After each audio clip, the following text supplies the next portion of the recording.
c'est un révolutionnaire. C'est-à-dire que c'est, à mon avis, celui dont on a tellement besoin aujourd'hui pour remettre les pendules à l'heure. On a tellement besoin du Rav Kook. Je pense que le Rav Kook est le sauveur de la pensée aujourd'hui, le sauveur de l'impasse dans laquelle le peuple d'Israël est arrivé.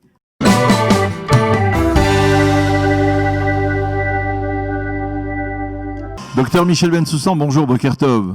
Boker Tov, bonjour. Merci d'être avec nous ce matin. Une journée un peu particulière, hein. On n'est pas veille de Shabbat, on est tout de suite après Shabbat, et pourtant c'est une journée marquante pour deux raisons aujourd'hui, on va dire dans le calendrier hébraïque.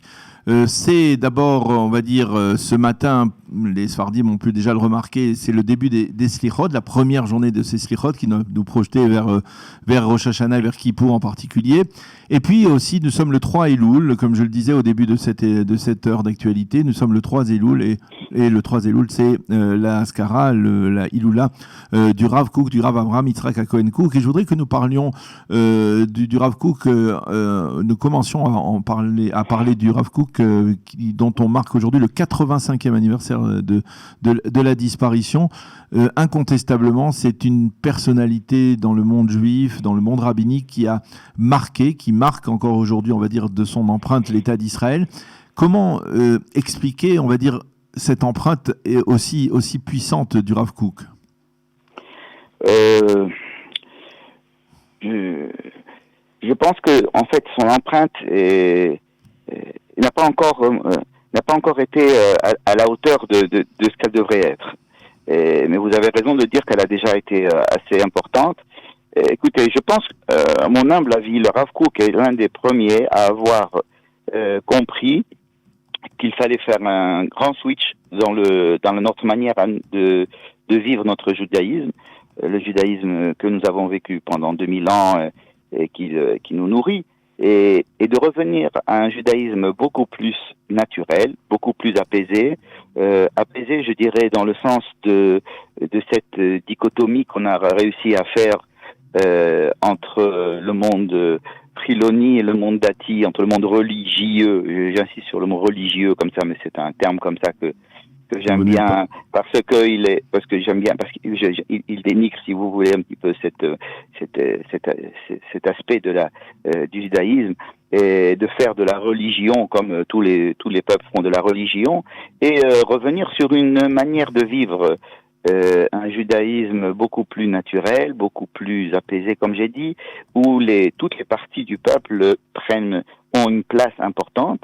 Et donc ce switch entre le judaïsme de Galout et le judaïsme que nous devons retrouver, puis c'est un judaïsme hébraïque que nous avons évidemment vécu il y a 2000 ans en terre d'Israël. Ce switch-là, il a été, à mon avis, le premier à le comprendre, à l'étudier, à exposer et à fonder les bases d'un judaïsme qui pourrait, de nouveau judaïsme qui pourrait renaître en Israël, et quelque chose qui pourrait être vraiment très à la fois joyeux et très enivrant pour toutes les parties du peuple, et surtout celles qui pensent que celles qui sont pas religieuses, qui pensent que la religion appartient aux religieux, et par contre qui cherchent un sens à leur présence en Israël et un sens à leur judaïsme, et qui ne le trouvent pas. Donc, et à mon avis, il a posé les bases de ce changement, tout en voulant rester orthopraxe et orthodoxe, mais il fallait faire ce changement, et il a espéré, si vous voulez, que ce changement allait s'opérer, et malheureusement, je pense que il n'a pas encore été compris, il n'a pas encore été entendu par la plupart des parties du peuple qui devraient, et qui, à mon avis, auraient intérêt à l'étudier et à adopter, si vous voulez, ses propositions. Et il a malheureusement été rejeté par le monde, disons, Haredi. Il a été rejeté par le monde Chiloni parce qu'il avait un langage peut-être un petit peu trop compliqué. Il a peut-être été adopté en partie par ce qu'on appelle le sionisme religieux, mais à mon avis, le sionisme religieux s'est plus attaché à l'enseignement de son fils plutôt qu'à l'enseignement du Rav Avraham Yitzhak HaKohen Kook, Zecher Tzadik Livracha, et ils se sont plus attachés à l'enseignement de son fils, sur l'incentralité de la terre. Yehuda.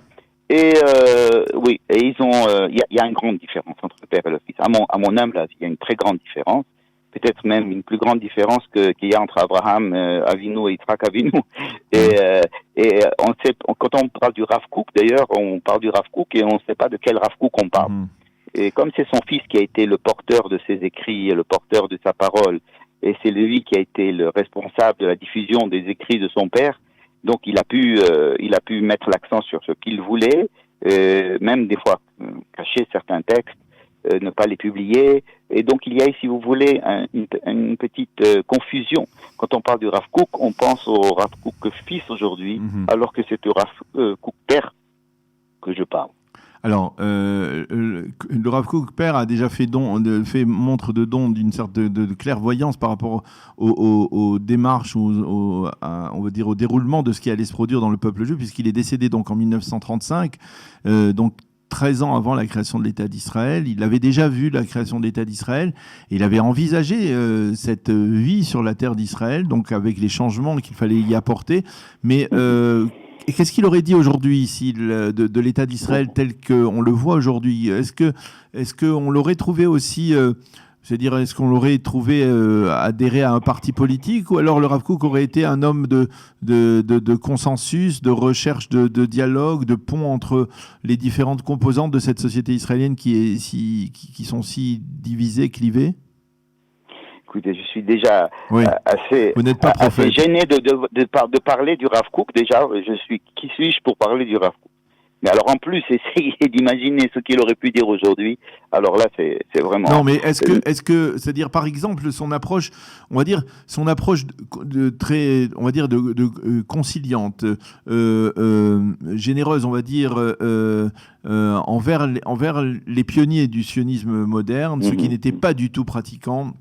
On se souvient par exemple de ce Massa Moshavot, vous avez peut-être vous connaissez peut-être ce Massa Moshavot qu'il avait réalisé avec le Rav Sonnenfeld, si je ne m'abuse, en 1904, dans lequel ces deux grands rabbinim étaient allés au-devant des pionniers.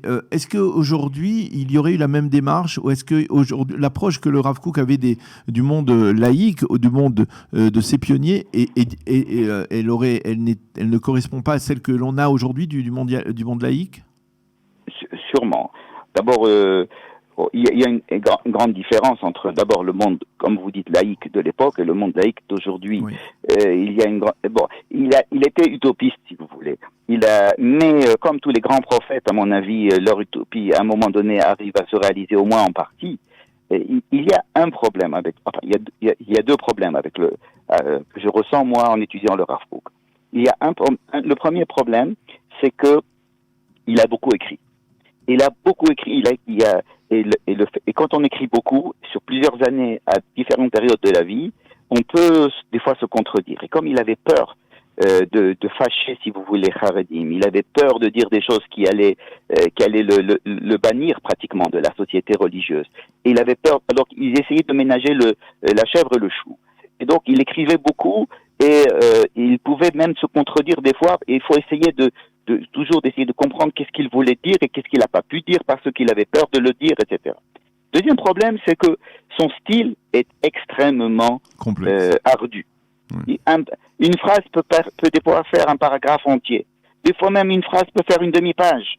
Et vous vous demandez, mais attendez, mais qu'est-ce qu'il veut dire? Il faut remettre les mots en ordre. Il a un style incompréhensible. Certains vont vous dire, des mystiques qui voudront dire que c'était tellement profond qu'ils voulaient le cacher dans des phrases un petit peu qui n'avaient ni queue ni tête. Moi, je pense que plutôt il réfléchissait pas en hébreu moderne, parce qu'aujourd'hui on réfléchit en hébreu moderne et on fait des phrases en général assez courtes. On veut se faire comprendre assez vite et assez clairement, le plus clairement possible. Mais lui, il utilise des mots d'abord, il utilise des choses que l'on n'utilise pas aujourd'hui pour faire passer un message. Mais que l'on interprète tout de même chez les Alors voilà. Et les Juifs, ils sont super forts en interprétation. Et quand il y a des choses comme ça qui sont pas claires, on arrive à en faire dire ce qu'on a envie. On a envie de tirer des phrases qu'on a envie, et sont toutes vraies, et ça a été tout dit. Alors vous avez plein de commentateurs du Rav Kook, et chacun va tirer son épingle du jeu, chacun va le tirer vers lui. C'est pas pour rien que nous avons des courants de pensée aujourd'hui tels que le Haramor ou d'autres courants de pensée qui se disent descendants tenants de la pensée du Rav Kook et qui peuvent être extrêmement différents dans leurs conclusions, dans leur manière de penser, la manière d'étudier, la manière de vivre, parce que justement il n'a pas été assez clair à mon avis. Il n'a pas été assez clair parce que peut-être qu'il avait peur d'être trop clair, mais aussi parce que son style n'est pas clair. Son style est très compliqué. Et il rebute.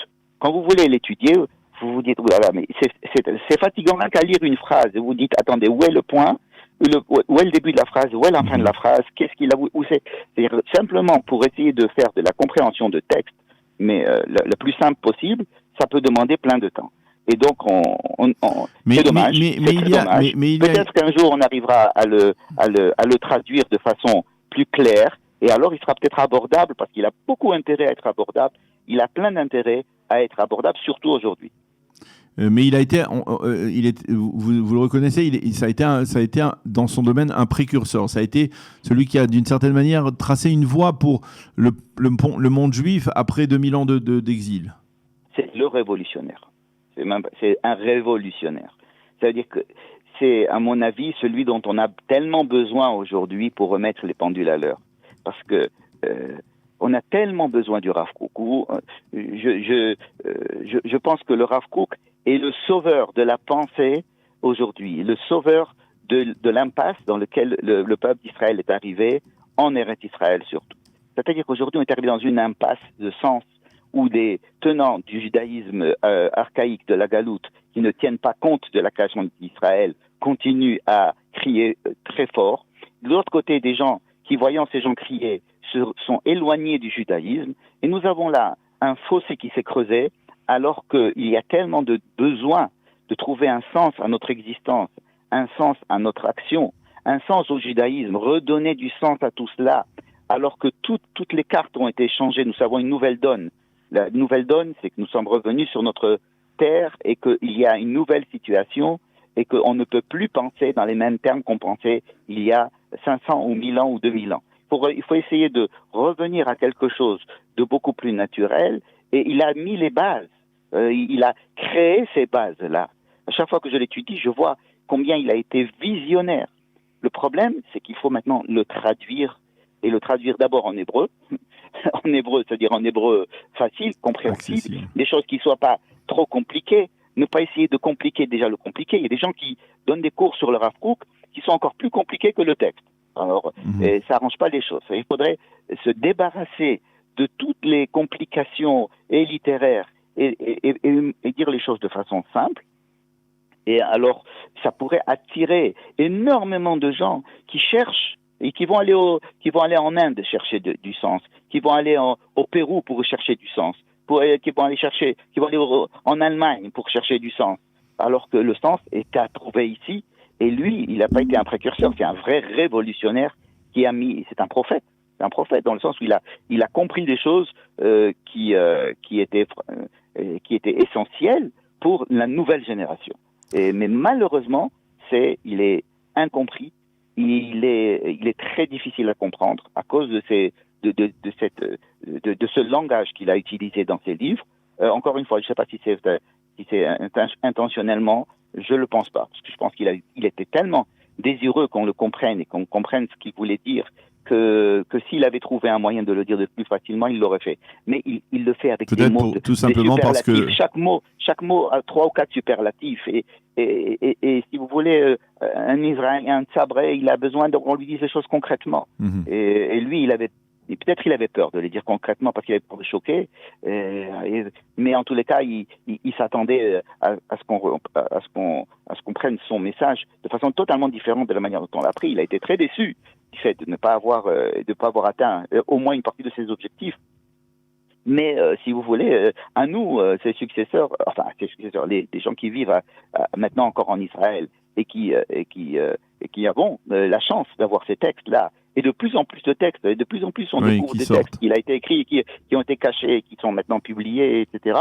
Eh ben, on a cette chance-là il faudrait un grand courage pour s'attaquer à ces textes, mais sans les compliquer, parce qu'ils sont déjà assez compliqués comme ça. Il faudrait vous dites, il faudrait un Steinsaltz qui se focalise. Il faudrait un Steinsaltz du Rav Kook, ou un Schuschenstein du Rav Kook, ou il faudrait un traducteur. Enfin, il faudrait des traducteurs. Pour mettre le Rav Kook à la portée de tous. Si des gens ont des différences de versions, ok, montrez les différences de versions. C'est pas grave, même si des gens ne sont pas d'accord sur les versions, etc. Bon, c'est pas grave, mais au moins qu'il y ait un essai de traduction. Et ça pourrait vraiment dépoussiérer, si vous voulez, notre judaïsme. Alors, merci beaucoup, Michel. Un dernier mot, puisque on a parlé, on va dire un mot peut-être sur les slichot qui ont commencé. Vous étiez ce matin déjà première slichot, c'est-à-dire quand on pénètre, on commence à relire les slichot, surtout dans ce contexte spécial cette année de crise, d'épidémie. À quoi on pense? Et on pense déjà aux fêtes. Comment on va célébrer ces fêtes dans cette atmosphère un peu particulière? Comment on peut à la fois se projeter vers une nouvelle année en sachant tout ce que cette année nous a apporté comme, on va dire entre guillemets, difficultés pour certains incontestablement. Comment vous avez vécu ce premier matin de Slichot? Écoutez, dans les Slichot, comme partout, il y a toujours le fond et la forme. Et le fond, c'est le fond. Mais moi, je trouve que c'est la forme qui a pas mal d'attrait. Les gens, c'est une curiosité. Ce matin, on était plus nombreux qu'hier matin. Alors, hier matin, c'est Shabbat. On a commencé la tefila à 8h15 et on avait le Sefer Torah. C'était en principe une mitzvah, une grande mitzvah écrite de tout le monde, d'aller à la synagogue le samedi matin et de faire la tefila en tibour. Les slichot, c'est pas une mitzvah aussi importante que celle d'aller à la synagogue le samedi matin. C'est une habitude qui s'est faite avec le temps, etc. Bon, mais il y avait plus de monde.